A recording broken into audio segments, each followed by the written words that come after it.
Hi all. So I'm here to discuss this topic in AS400. So how we get to know check object is failed in AS400. So I have created one program to show you how we can check. So let me open that program. So you can see these are the message IDs which may occur whenever you are checking for the existence of an object, either a program object or a file object, or checking for the member's existence in a file, or you are checking for an authority, or you're checking for whether the library exists or not, or an object exists in that library or not. So these are the message IDs which we can handle while uh, checking the object existence. So for example, if I am checking the object star file clpf1 exists or not, so I can check for clpf9801 whether clpf1 exists in library this or not.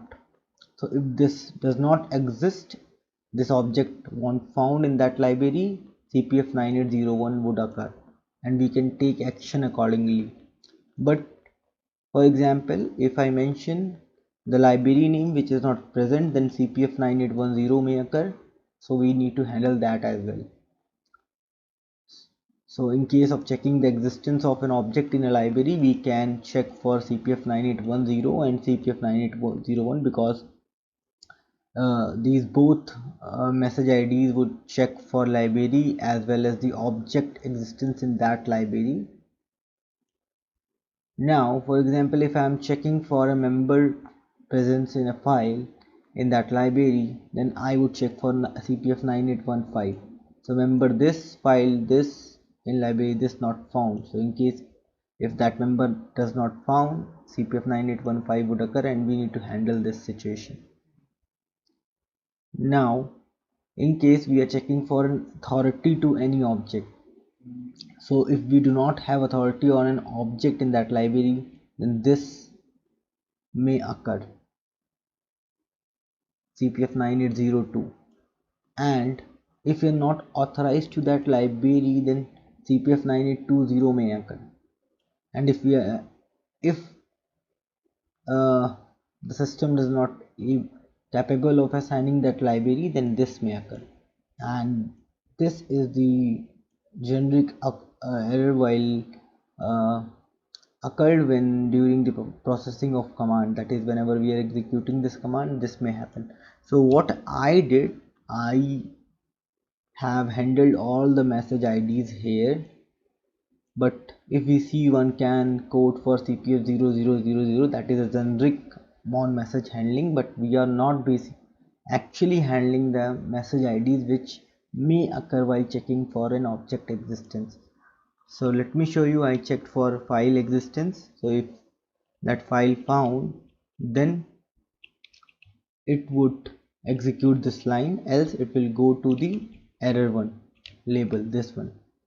And again if it check for the file, and again here it checks for the member presence in clpf1, then it checks for the members present in this file, and also checks for the authority of these add, delete, update or read authorities are there for us on that member file member in that library. And here you can see I'm checking the existence of a program. Again the existence of a program is checked, as well as the authority is also checked, whether we have the star change authority or not. Here we are checking the existence of this object in this library, and this object is of type pgm. So here we can see the library name is something like which does not exist, so we would be getting the message IDs accordingly. So let me compile this.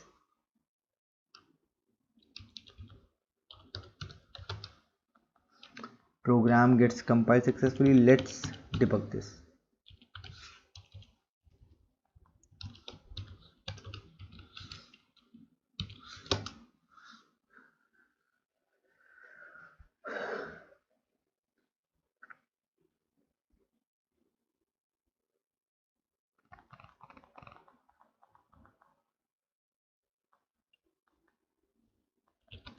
set the breakpoint, call this program.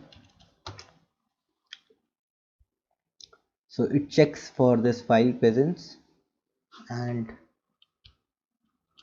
we can see the job log. Check object this, there is no error occurred, so the object is present and this line gets executed. Pass. Now checks for CLPF 111. Once it got executed, we got the error. Object this in library star libl not found. So CPF 9801 occurs. Let me show you that. And it did not executed this line and came to this after this label.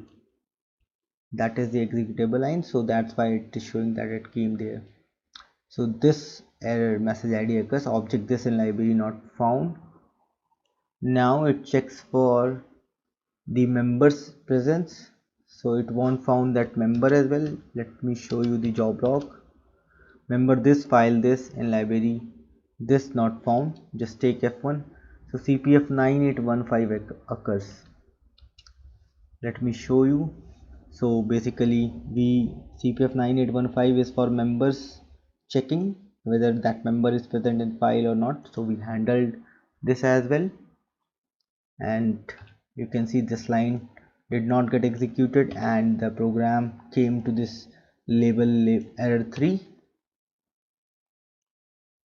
but this is not an executable line, so it came here. This is the next executable line.